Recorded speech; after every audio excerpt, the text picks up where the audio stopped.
이가 부러진 유가족이 어떻게 담배를 피우냐, 자작극이다. 이런 주장이 언론과 SNS를 타고 유포되고 있지만 사실이 아니었습니다. 뉴스K가 유가족 흡연 사진은 이를 다치기 전임을 확인했습니다. 목격자가 기관원일 것이라는 주장도 근거 없는 억측입니다. 목격자는 유가족이 대리기사를 폭행했다고 주장하면서도 언론이 집단 폭행 상황이라고 했던 때는 대리기사가 뒤로 빠져 있었던 것이 사실이라고 확인했습니다. 이 사건에 연루된 유가족들은 오늘 경찰에 출석했습니다. 관련 내용 상세히 보도하겠습니다. 정종섭 안행부 장관이 이런 말을 했습니다. 내각제였다면 국회를 해산해야 하는 상황이다. 야당들이 일제히 발끈했습니다. 새정치민주연합이 문희상호 출범 첫날 또 세월호 특별법과 관련된 구설에 휘말렸습니다. 민주연합은 언론의 왜곡 보도 때문이라고 주장합니다. 정치권 소식도 종합해드리겠습니다. 이 밖에 어제에 이어 오늘도 현대차 비정규직 노동자들이 집단 소송에서 승소했다는 소식, 그리고 지난 6월 법의 노조 판결을 받았던 전교조가 항소심 판결이 나올 때까지는 법적 지위를 보장해야 한다는 가처분 결정을 받아냈다는 소식도 함께 전해드리겠습니다. 오늘 뉴스옥에서는 문희상, 박근혜 두 정치인의 운명적인 인연을 다뤘습니다. 9월 19일 금요일 뉴스K 잠시 뒤에 시작하겠습니다.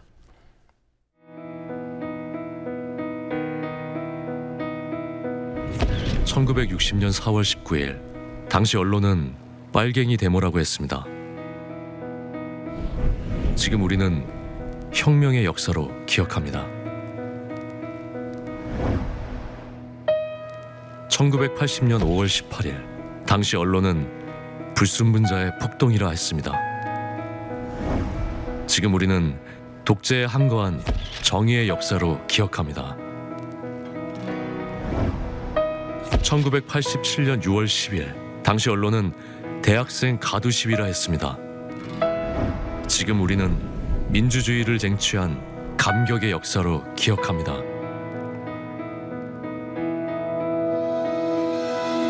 백 없고 돈 없는 노동자, 서민, 학생들이 스스로 타올라 역사를 만들었습니다. 현실은 다시 타오를 것을 요구하고 있습니다. 아니, 이미 타오르고 있습니다.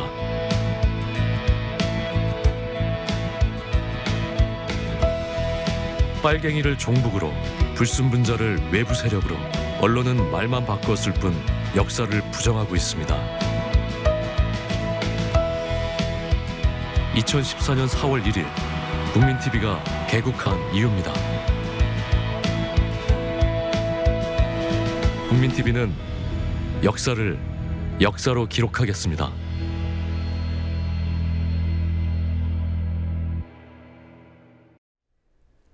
폭행 사건에 연루된 세월호 유가족 5명이 오늘 경찰에 출석했습니다.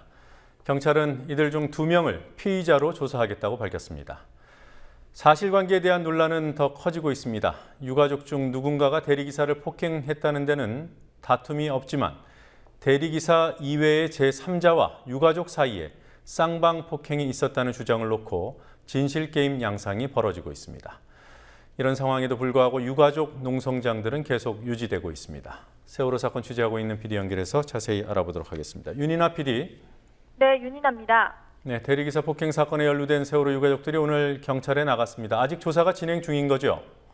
네, 유가족 5명은 오늘 오후 4시 30분쯤 서울 영등포 경찰서에 출석해 경찰 조사를 받고 있습니다. 김병건 전 가족대책위원장과 김영기 전 수석 부위원장은 취재진에게 국민과 유가족께 심려를 많이 끼쳐드려 진심으로 죄송하고 사과드린다며 경찰 조사에 성실히 임하겠다고 말했습니다. 김 전 위원장은 왼쪽 팔에 깁스를 하고 있었고 김 전 수석 부위원장은 입술이 붓고 찢어진 상처가 있었습니다. 이들은 쌍방 폭행은 인정하는지, 상처는 맞아서 생겼는지 등을 묻는 취재진의 질문에는 답변하지 않았습니다. 경찰은 유가족 5명 중 이들 둘을 피의자 신분으로 전환해 조사한다고 밝혔습니다. 네, 경찰에 출석한 유가족들은 함구를 했지만 유가족 측에서는 쌍방폭행이었다는 주장을 하고 있더군요. 일방적인 집단폭행이라는 피해자와 목격자 주장, 양측 입장을 들어봤습니까? 네, 현장에서 사건을 목격하고 경찰에 신고한 김모 씨는 유가족들이 일방적으로 대리기사를 구타했으며 이후 유가족들이 싸움을 말리던 일반인들에게도 시비를 걸고 구타를 했다고 말했습니다.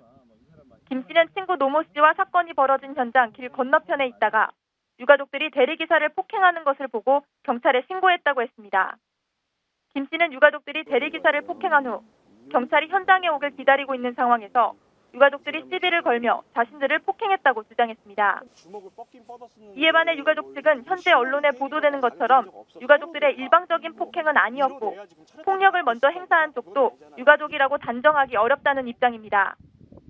유가족 법률 대리인인 박주민 변호사는 폭행 사건에서는 누가 먼저 주먹을 썼느냐가 중요하다며 그 부분을 규명하려 한다고 말했습니다. 가족대책의 법률지원단은 사건 현장에 찍힌 CCTV 영상 2개를 영상 분석 전문가에게 의뢰했고 며칠 내에 사건에 대한 입장을 정리해서 발표할 예정입니다. 세월호 유가족들은 여전히 농성장을 지키며 세월호 특별법 제정을 촉구하고 있습니다. 오늘 농성장 상황은 어땠습니까? 오늘 유가족 20여 명이 국회 본청과 청와대 인근 농성장을 지켰습니다. 광화문 농성장에서는 오늘 30여 명의 시민이 연대 단식에 참여했습니다. 가족대책위는 세월호 특별법 제정을 위한 농성장은 앞으로도 계속 유지될 것이라고 말했습니다. 지금까지 국민TV 뉴스 윤인아입니다. 세월호 유가족의 대리기사 폭행 사건으로 유가족들도 다쳤지만 사건을 덮기 위한 자작극이라는 주장이 일부 언론과 SNS를 통해 유포되고 있습니다. 이가 6개나 부러졌다는 사람이 버젓이 담배를 피웠다는 주장과 관련된 사진이 나돌고 있습니다. 뉴스K가 취재한 결과 해당 사진이 찍힌 시점은 이를 다치기 전이었음을 확인할 수 있었습니다. 현장 목격자와의 인터뷰를 통해서는 이들이 곤경에 처한 약자를 돕기 위해 사건에 개입했다는 사실과 이후 대리기사는 뒤로 빠진 상황에서 이들과 유가족들 사이에 또 충돌이 있었다는 사실을 함께 확인했습니다. 김현주 PD가 취재했습니다. 지난 17일 새벽 0시 44분 무렵의 상황입니다. 어제 원본이 공개된 CCTV 화면에서는 사람들이 벽에 가려져 있지만 같은 시각 또 다른 CCTV 화면 귀퉁이에 멀리 잡힌 장면에서는 흐릿하게 남아 사람들이 몰려있는 모습을 볼 수 있습니다. 대리기사를 오래 기다리게 한 문제로 시작된 실랑이가 수십 분간 이어지면서 지나가던 시민들까지 모여든 상황입니다. 갑자기 동작들이 커집니다. 최초의 폭행이 이뤄진 시점으로 추정됩니다. 유가족으로 보이는 사람이 발길질을 하려다 넘어지는 모습도 화면상으로 볼 수 있습니다. 길 건너편에서 이 상황을 지켜보던 시민이 길을 건너오는 모습도 확인할 수 있습니다. 언론의 목격자로 보도된 시민입니다. 이 목격자는 길 건너편에서 싸움이 일어난 것을 보고 도움을 주기 위해 접근했다고 말합니다. 목격자가 길을 건nom과 동시에 유가족으로 보이는 사람이 어떤 사람을 데리고 한쪽으로 이동합니다. 그리고 한두 차례 가격하는 장면이 이어집니다. 목격자는 세월호 유가족이 대리기사를 때리는 것을 봤고 자신의 친구가 이를 말리기 위해 유가족 손을 잡았더니 유가족이 이를 쳐냈다고 말했습니다. 다만 대리기사가 생각보다 많이 다치지는 않았음을 경찰로부터 확인했다고 전했습니다. 생각보다는 안 나왔다라는 식으로 얘기를 하는데 저는 개인적으로 전화는 안 해서요. 잘 모르겠고 그냥 일단 입원은 하셨어요. 입원하셨고 일단은 이 영상은 상황이 잠시 진정됐을 때 목격자가 휴대전화로 촬영한 화면입니다. 하지만 얼마 지나지 않아 다시 싸움이 벌어집니다. 대리기사는 뒤쪽에 빠져 있고 유가족들과 시민들이 한데 엉켰습니다. 이 상황 역시 누가 누구인지 정확히 분간할 수 없지만 유가족을 향해 목격자 일행이 가격하는 듯한 장면도 포착됐습니다. 이 장면을 직접 본 목격자는 일행이 맞다고 하면서도 가격을 한 것은 아니라고 주장했습니다. 모르겠어요. 저는 뭐 일단 우리는 야 진짜 솔직하게 얘기하자. 때렸냐? 때렸어? 누구 때린 적 있어? 근데 야 나는 솔직히 누구 이렇게 뭐 주먹을 뻗긴 뻗었었는데 뭐 이렇게 누구 심하게 때리거나 가격한 적 없어. 서로들 다 뭐 밀어내야 지금 차를 타고 맞고 있을까 우리가? 그건 아니잖아. 그러니까 밀어내고 방어하고 엉키고 계속 그런 상태에서 어저께 들은 거는 목격자는 인터뷰 중에 언론 보도의 편향성도 지적했습니다.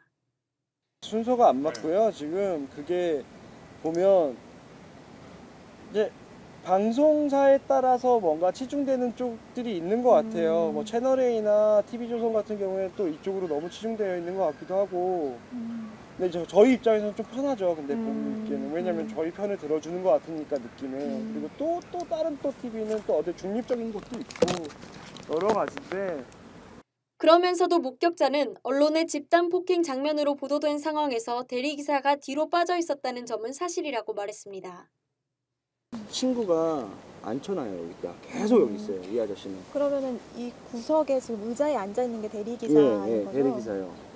그러면은 첫 번째 대리기사와의 그런 싸움이 일어난 이후에 예. 다시 가라앉은 상황이었고 다시 2차로 예. 싸움이 저희가 일어났잖아요. 그냥 경찰 불렀으니까 있으라고 하고 저희도 신경 안 쓰고 제가 돌턱에 앉아 있고 친구가 여기 서가지고 이제 이 사람들 도망갈까봐 보고 있었죠. 우리는 계속. 그럼 2차 싸움에는 대리기사가 연관이 된 건 예. 아니에요? 그러면 2차에는 왜 싸움이? 사실관계가 잘못 알려진 경우는 또 있습니다. 일부 언론이 이가 부러졌다는 유가족에 대해 현장에서 담배 피운 영상을 근거로 자작극 의혹을 제기했지만 유가족이 담배 피운 시점은 이가 부러지기 전입니다. CCTV 시간과 목격자가 흡연 장면을 촬영한 시각으로 확인한 사실입니다. 새정치민주연합 한 의원실이 당시 현장에 있던 차량 소유주에게 전화를 걸어 경찰이 확보한 차량 블랙박스를 돌려받으라고 했다는 TV조선의 보도에 대해서도 당사자는 부인합니다. 차량 소유주는 국민TV 취재진과의 통화에서 민주연합 핑계를 대고 돌려달라 한 건 맞지만 이 일에 휘말리기 싫어서 둘러댔을 뿐이라고 주장합니다. 새정치민주연합에서 뭐 연락이 와요? 내가 그냥 둘러치기로 해가지고 내 거 칩을 가져가서 그걸 내가 받으려고 둘러친 거지. 그래 내가 TV조선 기사한테 엉터리 같은 기사들 쓰지 말라고 내가 얘기했어요. 일부 유가족의 폭행을 두둔할 수는 없지만 폭행이 사실이라고 해서 일방적인 집단 폭행으로 몰아가는 것이 정당화될 수도 없습니다. 국민TV 뉴스 김현주입니다.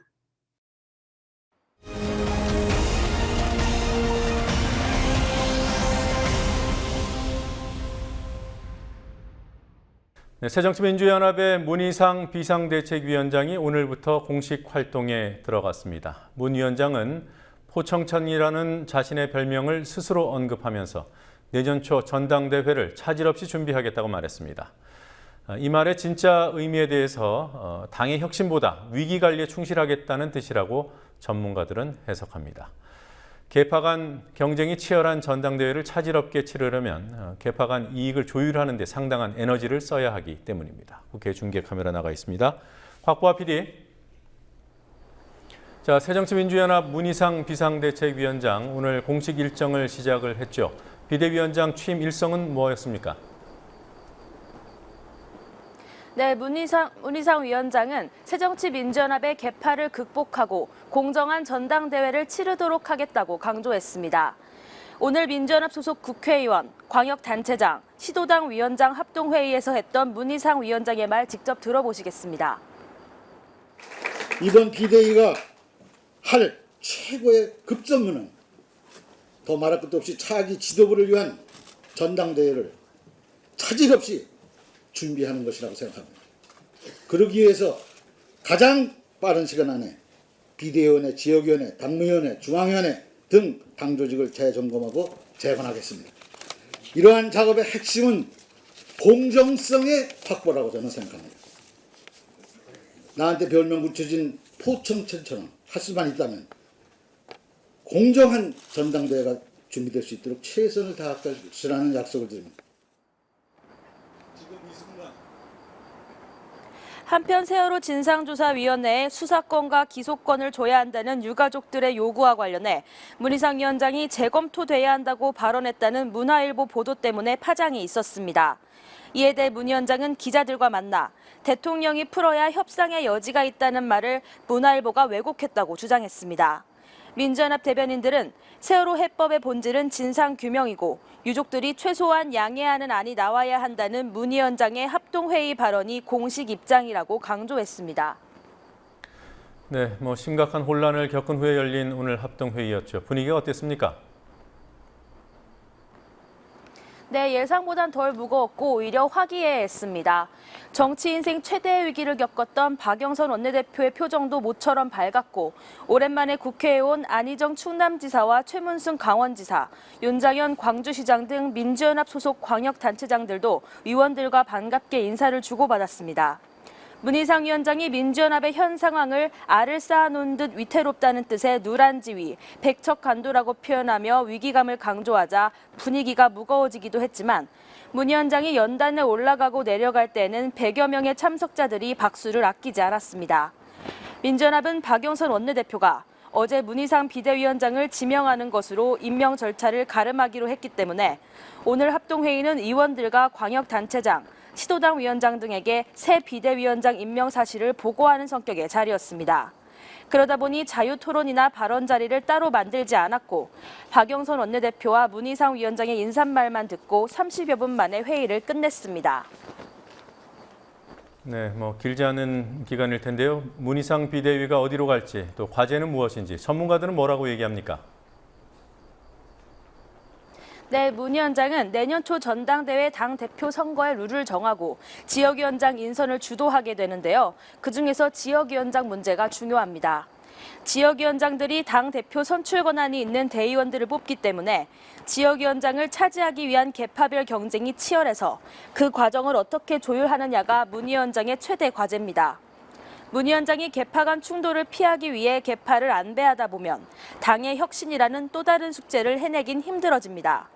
김종배 정치평론가는 혁신을 강조하면 계파를 떠나 야당성이 강한 사람을 인선해야 하는데 계파 안배를 하다 보면 혁신과 동떨어진 인선이 될 수도 있다고 말했습니다. 유창선 정치평론가도 문 위원장이 계파색이었다는 건 장점인 동시에 최대 약점이라며 계파 갈등을 조정하며 당을 이끌 관리형 리더로선 적임자지만 현 질서를 무너뜨릴 수 있는 과감한 변화를 모색할 수 있는 가능성은 대단히 희박하다고 내다봤습니다. 네, 세월호 특별법과 관련해서 여당은 사실상 대통령 지침이 나온 상황이기 때문에 운신의 폭이 없어졌다고 할 수 있고요. 또 야당은 박영선 원내대표 리더십 훼손, 이런 부분 때문에 협상력이 손상된 상태죠. 앞으로 이 특별법 정국 어떻게 전개가 되겠습니까? 네, 전문가들은 세월호법 협상과 관련해 대통령의 가이드라인이 나온 만큼 여당이 수사권과 기소권 문제에서 야당에 양보할 여지는 사실상 없는 것과 마찬가지라는 데 동의를 표했습니다. 다만 민주연합의 문희상 비대위 체제가 들어서면서 막힌 정국을 풀 수 있는 새로운 분위기는 마련됐다고 이강윤 정치평론가는 말했습니다. 이강윤 평론가는 문 위원장이 유가족들과의 소통을 강화할 것이라고도 예상했습니다. 직접 들어보시겠습니다. 일단 유가족 측과 문희상 비대위원장이 어느 선에서 조율을 해 나가느냐, 수사권, 기소권도 사실은 기본적으로는 믿을 수 있는 수사 체계만 확립이 되면 유가족도 동의할 수 있다고 나는 저는 보거든요. 수사 기소권이라는 단어에 협의적으로 좁게 매달릴 것이 아니고 유가족들이 이 정도 선이면 우리가 믿을 수 있는 수사 체계다. 그 선을 일단 먼저 밴드, 폭을 정해서 합의를 하고 그걸 가지고 여당과 조율해 나가는 과정이 필요한데. 정치평론가인 최창렬 용인대 교수도 진상규명이 제대로 될 수 있는 특검이 보장된다면 유가족도 설득할 수 있고 협상 진전에 도움이 될 것이라며 야당이 그런 특검 방안을 모색해 여당과 합의에 들어가야 한다고 말했습니다. 최 교수는 또 현재의 파행국회가 단기적으로는 세월호법과 다른 법안을 연계하고 있는 야당에 불리하지만 장기적으로는 국정 운영에 책임을 지고 있는 여당에도 부담이 될 것이라고 말했습니다. 그래요. 장기적으로 여당에 더 부담이 되는 상황이 아닌가 싶은데 아무래도 예산 문제 때문 아니겠습니까? 그렇습니다. 국회 교착 상태가 길어지면 내년도 예산안 심의와 의결이 제대로 이뤄질 수 없고 그에 따른 부담은 최종적으로 여당이 져야 합니다. 새누리당 쪽에서 부쩍 예산 얘기를 많이 하는 건 그런 이유 때문입니다. 오늘도 주호영 정책위의장은 올해부터는 12월 1일 24시까지는 예산심의 토론을 무조건 종료하고 12월 2일까지는 본회의에서 의결해야 한다며 야당은 빨리 국회 일정을 정상화해서 시급한 내년도 예산심의에 성실히 임해주길 부탁드린다고 말했습니다. 어제 대화 채널 복원을 위해 만난 여야 원내 수석 부대표들이 오늘은 만나지 않았지만 연락은 계속하고 있습니다. 그리고 어제 새누리당 보수혁신특별위원회가 출범했지요. 그런데 위원장이 된 김문수 전 경기지사는 안 보였습니다. 오늘도 안 보였죠?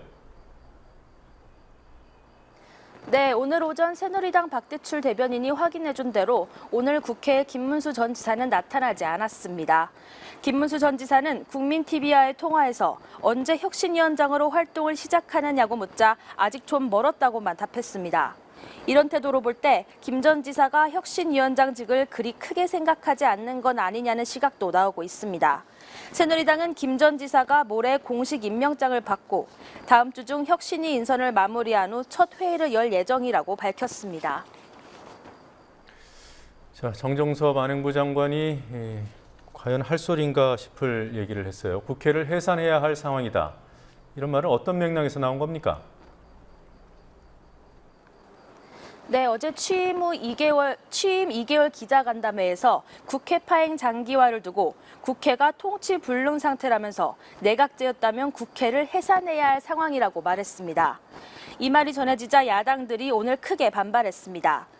민주연합의 한정혜 대변인은 대통령이 국회를 무시하니 장관까지 대통령 눈에 들기 위한 발언에 앞장서고 있다며 정치는 실종시키고 통치만을 원하는 박근혜 대통령의 입장이 바뀌지 않는 이상 지금 국회의 교착 상태는 달라질 수 없다는 사실을 모르는 이가 있냐고 따져 물었습니다. 박범계 원내대변인은 정 장관에게 대학으로 돌아가라고 말했는데요. 직접 들어보시겠습니다. 어떤 분이 어떻게 조언을 해서 대통령께서 이렇게 헌법의 정신에 반하는 삼권 분립에 위배되는 국회를 정말 국회의원들을 손톱 밑에 때만큼도 생각하지 않는 그러한 헌법에 반하는 정신의 말씀을 하실까 궁금했는데 아마도 정정섭 헌법학자께서 조언과 자문을 하셨다는 느낌을 지울 수가 없습니다. 빨리 대학으로 돌아가십시오. 김재남 정의당 원내대변인은 위장 전입과 부동산 투기, 논문 표절, 군복무 특혜 의혹 등으로 국회에 인사청문 보고서 채택도 받지 못한 반쪽 장관이라며 국회를 무시하고 혼란과 갈등만 불러올 발언에 대해 즉각 사과하라고 요구했습니다. 지금까지 국회에서 국민TV 뉴스 곽보아입니다. 민생을 강조하고 있는 새누리당이 실제로는 서민 복지를 약화시키고 재벌 이익을 강화한다고 평가받는 법안들을 적극적으로 통과시켜왔다는 사실이 19대 국회 전반기 표결 분석을 통해서도 확인됐습니다. 이른바 걸림돌 법안으로 분류된 7개 법안의 국회 본회의 표결 내용을 분석한 참여연대는 여당이 이들 법안 대부분에 몰표를 던졌다고 밝혔습니다. 7개 법안 모두 찬성표를 던진 국회의원은 12명으로 이들 역시 전부 새누리당 소속이었습니다. 강신혜 PD가 보도합니다. 참여연대가 19대 국회가 통과시킨 법안 중에서 좋은 법안과 나쁜 법안을 뽑아 본회의 표결 내용을 분석했습니다. 어느 정당이 좋은 법안과 나쁜 법안 통과에 책임이 있는지를 따져보기 위해서입니다.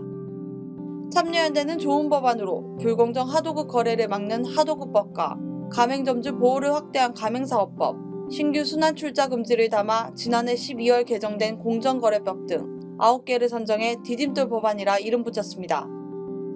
반면 나쁜 법안, 걸림돌 법안으로는 대통령 공약 번복 논란을 일으킨 기초연금법과 무늬만 상설특검이라고 평가받는 특별검사 임명법, 실효성 없는 일감 몰아주기 규제안을 포함해 지난해 7월에 개정한 공정거래법, 재벌 특혜 논란이 있는 외국인 투자 촉진법 등 7개가 꼽혔습니다. 디딤돌 법안의 경우 본회의 표결 결과에서 여야의 차별성이 크게 드러나지 않았습니다. 다만 경제민주화법으로 꼽히는 하도급법의 경우 새누리당 찬성표가 전체 171표 중 55표에 불과했습니다. 걸림돌 법안은 비록 여야가 합의해 표결에 붙여졌다 해도 야권 내 반대 기류의 반영으로 찬성표가 디딤돌 법안에 비해 크게 적었습니다. 우선 특검법은 제적 과반수를 겨우 넘긴 159명의 의원만 표결에 참여했고 찬성표는 112표가 나왔습니다. 새누리당 64표, 새정치민주연합 48표였습니다. 사업비 불법 전용과 분담금 증액 문제 와중에 상정된 미군 주둔 경비 지출 동의안도 찬성표가 131표에 불과했습니다. 표결에 참여한 새누리당 의원 101명, 전원이 찬성표를 던졌고 민주연합 29명, 무소속 1명이 찬성했습니다. 모든 노인에게 차등 없이 20만 원씩 준다고 했다가 대상을 줄여 논란을 일으킨 기초연금 법안 역시 새누리당 몰표에도 찬성표 139표밖에 얻지 못했습니다. 민주연합은 52명이 표결에 참여해 48명이 반대표를 던졌고 4명은 기권했습니다. 걸림돌로 선정된 7개 법안에 모두 찬성표를 던진 의원들도 있습니다. 모두 12명이고 전원이 새누리당이었습니다. 국민TV 뉴스 강신혜입니다.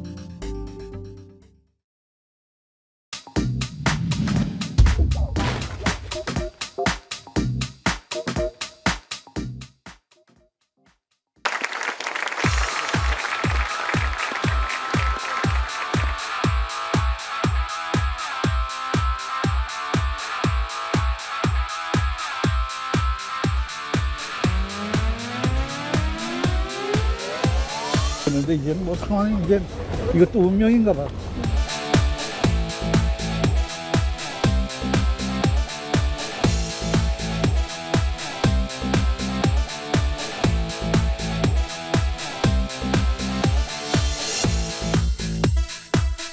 어떻게 하면 더 좋은 정책이 되냐 하는 거 가지고 이제 토론을 하고 앞으로 그런 정치를 할 수 있도록 예. 의장님하고 저하고 예, 그런 예, 약속을 예, 판단하십시오.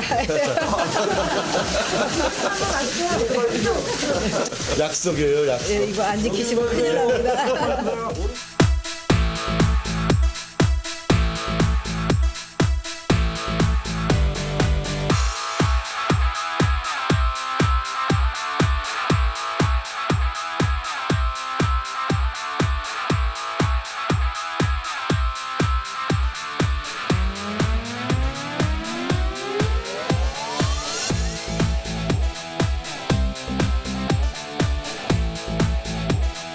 박 대표는 내일 긴급 기자회견을 열어 노무현 대통령이 대한민국의 체제를 유지할 의지가 있는지를 따지겠다고 예고했습니다.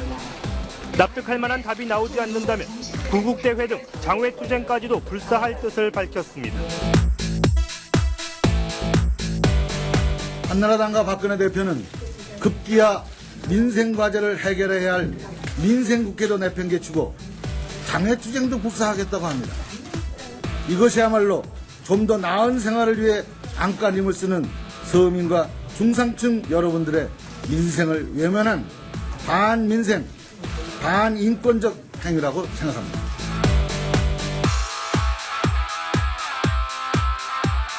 지금 시급한 민생 법안은 전혀 심의되지 않고 있습니다. 의회 민주주의는 실종되고 민생도 경제도 뒷전으로 밀려났습니다. 어떤 것도 국민보다 민생보다 우선할 수는 없습니다. 저는 지금 상황에서 최선의 방법은 여야의 합의안을 하루속히 통과시키고 국민 전체의 민생을 돌아다 보는 것입니다. 민생 과제를 해결해야 할 민생국회로 내팽개치고 민생보다 민생을 우선할 외면한 수는 반민생. 이것도 운명인가 봐.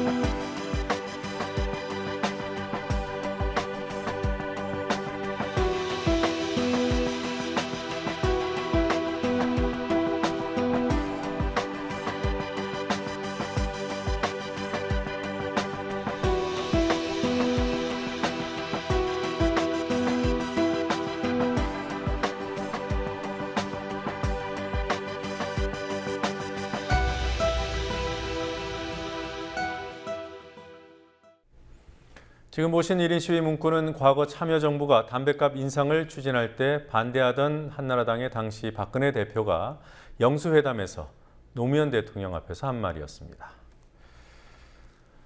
현대자동차 사내하청 노동자들은 정규직 직원이다. 판결이 오늘 또 나왔습니다. 원고 숫자가 워낙 많아서 어제와 오늘 두 차례 나눠서 재판한 것일 뿐 판결이 달라질 이유는 없었습니다. 이번 판결은 정규직과 비슷한 일을 시키면서 공정만 분리시키는 기업의 꼼수에 제동을 걸었다는 의미를 지닙니다. 비슷한 소송에도 줄줄이 영향을 미칠 것으로 보입니다. 성지훈 PD가 보도합니다. 서울중앙지방법원은 오늘 현대자동차 사내하청업체 노동자 253명이 현대차를 상대로 낸 근로자 지위 확인 소송에서 노동자들의 손을 들어줬습니다. 재판부는 직접 생산 공정뿐만 아니라 간접 생산 공정도 실제로는 현대차가 사용 지휘했다며 현대차가 불법 파견 행위를 했음을 인정했습니다. 이에 따라 어제 같은 판결을 받은 994명과 오늘 253명, 총 1247명의 하청업체 노동자들이 정규직으로 전환될 수 있는 길이 열렸습니다. 현대차 사측은 컨베이어 벨트 앞에서 일하는 일부 공정의 노동자들은 불법 파견이 아니라는 입장을 고수해왔습니다.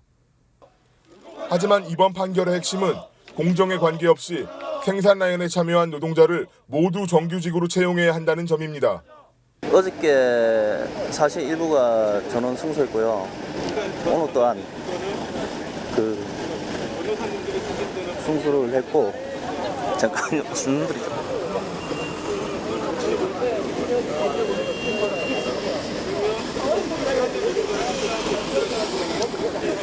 저희가 10년 넘게 싸웠습니다. 탄압받고 해고당하고. 오늘이 걱정되기도 했습니다. 비의장이다 보니 자본에 갈라놓은 의장과 비의장 의제 한편으로는 좀 두렵긴 했지만 그래도 저는 오늘 확신을 갖고 있었습니다. 협력업체 노동자들과 정규직 직원들의 공정을 분리하는 방법으로 불법 파견 논란을 피해가려던 자동차 업계의 꼼수에 법원이 제동을 걸었습니다. 이에 따라 현재 진행 중인 다른 업체들의 근로자 지위 확인 소송에도 적잖은 영향을 미칠 것으로 보입니다. 현재 기아자동차 520명, 한국GM과 쌍용자동차 각각 4명, 금호타이어 132명, 현대하이스코 108명의 노동자가 근로자 지위 확인 소송을 진행하고 있습니다. 지난 7월 고용노동부가 발표한 고용형태 공시에 따르면 국내 완성차 5개 업체의 소속외 근로자, 즉 사내하청 노동자 중 생산 과정에 직접 참여하는 사람은 18,000명입니다. 완성차 공장처럼 컨베이어 벨트 시스템을 쓰는 제조업 사내하청 노동자들도 불법 파견 여부를 두고 집단 소송을 제기할 가능성이 커졌습니다. 가장 먼저 같은 자동차 업종에서 GM, 쌍용 자동차, 기아 자동차 사건이 진행 중인데 그러한 판결에 직접 영향을 미칠 수 있을 것 같고요. 또 이제 유사한 방식으로 이루어지는 제철 업종, 하이스코랑 포스코 이런 쪽에 소송이 진행되고 있습니다. 금호타이어 같은 곳에서도 이런 유사한 업종에도 영향을 미칠 것이고 또 이제 업종은 다소 다르지만 서비스 업종 같은 경우에도 그 업무 특성에 비추어 보아서 이것은 파견으로 현대자동차의 업무지를 받을 수밖에 없다. 이러한 증거에서 인정한 것이기 때문에 서비스 업종의 집단 소송의 경우에도 그 입증 방법이라는 측면에서 영향을 미칠 수 있을 것 같습니다. 나아가 간접 고용이 급격하게 늘고 있는 서비스 업계 노동자들도 근로자 지위 확인 소송을 제기하며 불법 파업에 반발하고 있습니다. 지난해 7월 출범한 삼성전자 서비스 지회 노동자 1,004명도 삼성전자 서비스를 상대로 근로자 지위 확인 소송을 제기했습니다. 이들은 원청인 삼성전자 서비스가 하청 노동자들에게 직접 지시, 명령하고 감독하는 체계에 있다는 점에서 현대자동차의 불법 파견과 다르지 않다고 주장합니다. 사실상 원청의 관리자에 인하여 저희가 이제 근무를 많이 했습니다. 그러니까 실적 관리라든지 아니면은 이제 출근, 퇴근, 여러 가지 기타 등등. 심지어 저희가 출근 이전에 아니면은 이제 일을 하다가도 원청에서 이제 전화가 와가지고 실적에 관한 전화를 상당히 많이 받고 있고요. 노동계는 이번 현대자동차 비정규직 노동자들의 승소가 비정규직 문제를 해결하는 계기가 되어야 한다고 촉구합니다. 현대차 사건뿐만 아니라 삼성전자 서비스 비정규직 노동자, 기아자동차 비정규직 노동자, GM 비정규직 노동자 등 근로자 지위 확인 소송을 지금 지속하고 있습니다. 그리고 더 확대해 나갈 것입니다. 이런 사례에 대한 정부직화 정책으로 정부는 화답해야 할 것이고, 다른 기업들 역시 정규직화 등 직접 고용 대책을 시급히 마련해야 할 것입니다. 지난 2010년 대법원은 현대자동차 사내하청업체 노동자 최병승 씨의 경우 불법 파견이라고 판결했지만 사측은 아직도 최 씨의 공장 출입을 제한하고 있습니다. 어제와 오늘 판결에서 법원은 비정규직 노동자들의 손을 들어줬지만 현대자동차는 법원의 뜻에 유감을 표하며 항소 여부를 검토 중입니다. 국민TV 뉴스 성지훈입니다. 전국 교직원 노동조합이 합법 노조로서의 지위를 상당 기간 되찾을 수 있게 됐습니다. 전교조 탄압이라는 비판 속에서 전임자 직권 면직을 강행하려던 교육부는 체면을 구기게 됐습니다. 노지민 PD와 함께 살펴보죠. 어서 오십시오. 안녕하십니까? 네, 오늘 법의 노조의 효력을 정지시키는 가처분 결정이 나왔습니다. 구체적인 내용 설명부터 들어보죠. 네, 오늘 서울고등법원이 전교조 법외노조 통보에 대한 효력정지 가처분 신청을 받아들이면서 전교조는 합법노조로서의 지위를 회복하게 됐습니다. 재판부는 전교조가 제기한 두 사안에서 모두 전교조 측의 손을 들어줬는데요. 우선 전교조를 산별노조라고 판단한 가운데 산별노조의 경우 해직자도 조합원으로 인정할 수 있다는 2004년 대법원 판결에 따라 해직교사의 조합원 자격을 인정했습니다. 또한 해직교사의 조합원 자격을 제한한 교원노조법 2조에 대해선 헌법의 과잉금지 원칙에 벗어나고 교원의 평등권을 침해하는 위헌적인 조항이라며 헌법재판소에 위헌법률 심판 제청을 했습니다. 네. 그러면 이제 헌법재판소가 결정을 내려야 될 텐데요. 그때까지 2심은 진행이 안 되는 겁니까? 네, 그렇습니다. 헌재법 38조에 따라 헌법재판소는 사건 접수일로부터 180일 내에 선고를 해야 한다는 조항이 있긴 하지만 훈시 규정일 뿐 의무는 아니기 때문에 올해 안에 헌재의 결정이 내릴 수 있을지는 미지수입니다. 그에 따라서 행정법원 2심 판결 역시 미뤄질 수밖에 없습니다. 네. 그럼 그동안 법외노조 1심 판결 이후에 교육부가 추진해왔던 조치들 이미 시행된 것도 있고요. 추진하고 있는 것도 있고 다 무효화가 되는 겁니까? 네, 전임자 복귀와 사무실 임대 중단, 교섭권 무효화 등 법외노조 판결 이후에 모든 조치들이 효력을 잃게 됐습니다. 다만 이미 학교로 돌아간 전임자들이 복귀할 경우 학교에 지장을 줄 수 있기 때문에 당장 복귀 조치를 취하기는 어렵다고 전교조는 밝혔습니다. 현재 전교조 전임자들의 임기는 올해까지인데요. 따라서 행정대 집행까지 강행하며 미복귀 전임자들을 직권 면직하려 했던 교육부를 향해 행정력을 낭비했다는 비판이 제기되고 있습니다. 전교조는 오늘 교육부를 향해 위법적인 전교조 무력화 시도에 대해 즉각 사과하고 재발 방지책을 마련하라고 요구하는 한편 계류 중인 교원노조법 개정을 처리해야 한다고 촉구했습니다. 교육부는 오늘은 공식 입장을 발표하지 않았습니다. 네, 그리고 여론조사 좀 살펴보죠. 박근혜 대통령에 대한 부정적인 여론이 증가했다는 조사 결과가 나왔더군요. 네, 한국갤럽의 정례 주간 여론조사 결과 박 대통령에 대한 부정평가가 7주 만에 긍정평가를 초월했습니다. 추석 이후 대통령 직무수행도에 대한 부정적 여론은 3%포인트 상승해서 47%를 기록한 반면 긍정평가는 44%로 하락했습니다. 또한 영남권을 제외한 전 지역에서 대통령이 직무를 잘 수행하지 못하고 있다는 평가가 지배적이었습니다. 네, 이렇게 부정적인 평가가 늘어난 특별한 이유가 있습니까? 네, 소통 미흡과 세월호 수습 미흡 등이 대표적인 이유로 꼽혔는데요. 이번 조사에서는 특히 공약 실천 미흡이 지난주 3%에서 9%로 늘었고 세제 개편에 대한 부정평가가 0%였던 것이 5%로 늘어난 게 가장 두드러졌습니다. 담배세 인상, 부자 감세 등 정부 여당의 서민 증세 논란이 영향을 미친 것으로 보입니다. 네, 중앙일보도 여론조사 결과가 나왔던데요. 어떻게 나왔습니까? 네, 정부의 담뱃값 인상 방침과 지방세제 개편안에 대해서 응답자의 72%가 조세 부담이 커지기 때문에 반대한다는 의견을 보였고요. 복지 재원 마련을 위해 불가피하다는 응답은 20%대에 그쳤습니다. 네. 홈플러스 경영진이 고객들 정보를 보험회사에 넘겼다는데 그게 사실입니까? 네, 서울중앙지검 개인정보범죄 정부 합동수사단에 의해 홈플러스 측에서 고객 개인정보를 팔았다는 증거들이 확인됐습니다. 합동수사단은 최근 홈플러스 직원들의 경품 조작 사건을 수사하는 과정에서 지난 5년간 경품 행사에 응모한 고객 수십만 명의 개인정보가 불법 판매된 혐의도 밝혔습니다. 합동수사단은 이 과정에 지난 5월 퇴진한 이승한 전 홈플러스 회장과 도성환 사장이 개입했다는 단서를 확보하고 홈플러스의 전현직 경영진에 대한 출국금지 조치를 취했습니다. 네, 조금 전에 사진 나왔던 사람은 도성환 사장이고요. 네. 이승환 전 회장, 지난 정부에서 대표적으로 승승장구했던 인사 아닙니까? 네, 재계에서 대표적 MB맨으로 불려온 이 전 회장은 홈플러스 회장으로 14년간 재임하며 절대적인 권력을 행사해온 것으로 알려졌습니다. 네. 2012년엔 골목 상권을 지키기 위한 기업형 슈퍼마켓 규제에 대해 사회주의나 공산주의에서도 하지 않는 정책이라고 말해 논란이 되기도 했습니다. 네.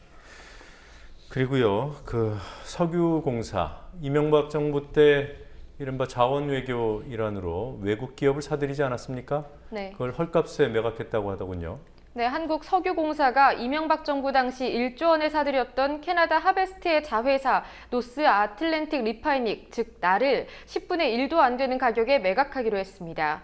석유공사는 2009년 하베스트 지분을 인수하는 과정에서 나를 끼워 사게 됐는데요. 하지만 나는 지난 5년간 매년 1,000억 원대의 적자를 기록해왔고 석유공사는 결국 큰 손해를 감수하고라도 나를 매각하기로 결정했습니다.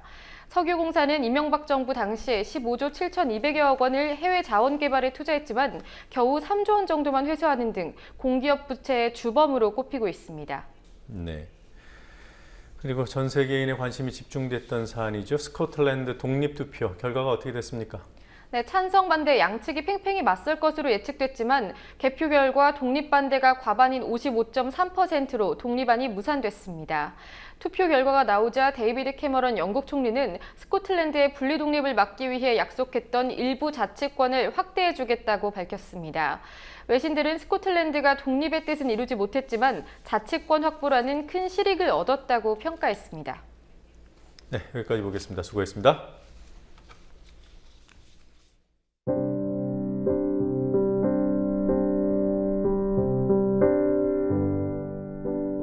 가을 거지 시작되기 전은 좋았지요. 풀들은 성장을 멈추고 씨를 맺는 가을날. 농부가 잠시 여유를 누리는 시간입니다. 이제 수확의 계절이 본격화하면 땀 흘려 일해야 합니다. 일도 좋지요. 노동의 시간이 지나면 휴식의 달콤함을 누립니다.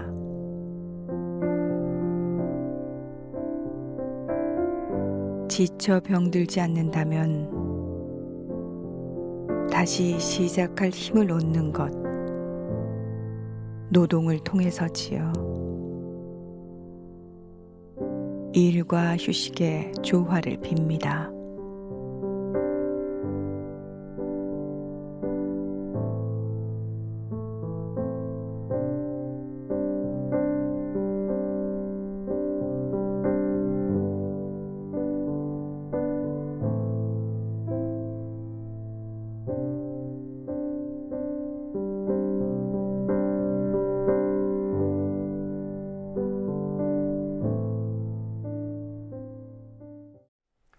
폭행은 폭행이다. 잘못은 잘못이다. 이런 말이 있습니다. 세월호 유가족들이 연루된 폭행 사건을 두고 쌍방 폭행이냐 일방 폭행이냐 단순 폭행이냐 집단 폭행이냐 논란이 일자 이런 말들이 나옵니다. 일반인들이야 이런 생각 충분히 할 수 있지만 언론은 아닙니다. 집단 폭행은 피해자와 합의를 해도 수사기관이 기소할 수 있습니다. 꼭 이런 차이 때문에 드리는 말씀은 아닙니다. 폭행은 분명히 잘못이지만 잘못했다고 그 잘못을 과장하는 언론은 더 큰 잘못이라는 말씀을 드리는 겁니다. 먹잇감 생겼을 때 물어뜯고 보자는 하이에나 습성을 이른바 대리기사 폭행 사건을 보도하는 언론에서 봅니다. 뉴스K 마치겠습니다. 다음 주 월요일에 뵙겠습니다. 고맙습니다.